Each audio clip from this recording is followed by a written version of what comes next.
আমরা যারা মায়েরা আছি, প্রতিটা মাই আসলে অপদার্থ।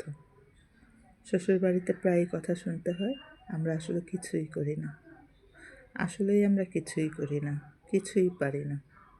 ভাবেন, আমরা রাতে ঠিকমতো ঘুমাতে পারি না, সকালে ঠিকমতো দেরিতে যেহেতু ঘুমাই রাতে, ঘুম থেকে উঠতে পারি না।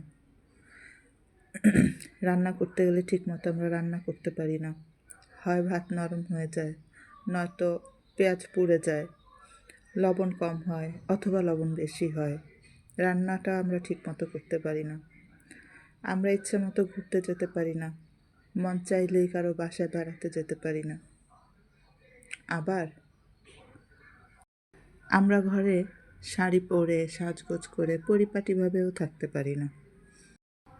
আমরা চাইলেই বন্ধু বান্ধব নিয়ে হই হল্লা করতে পারি না। ছেলে মেয়েদের জন্য আমরা ঘর গুছিয়ে রাখতে পারি না।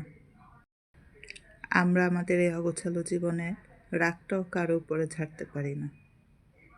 কি পারি আমরা? আসলেই তো আমরা অনেক কিছু পারি না, কিছুই পারি না।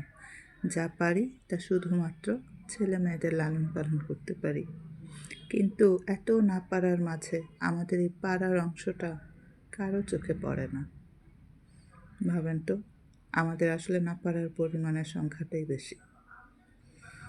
সেজন্যই আমরা যা পারি সেগুলো হারিয়ে যায়, আর যেগুলো পারি না সেগুলোই থেকে যায়।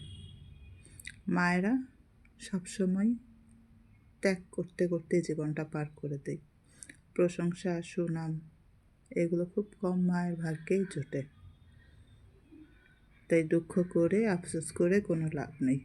আমরা যা পারি না সেই না পারাটাকে মেনে নিয়ে যা পারি তা করতে থাকাটাই সবচেয়ে বুদ্ধিমানের কাজ। আর আমাদের এই না পারাটা, করতে না পারাটা কেউ দেখতে আসবে না।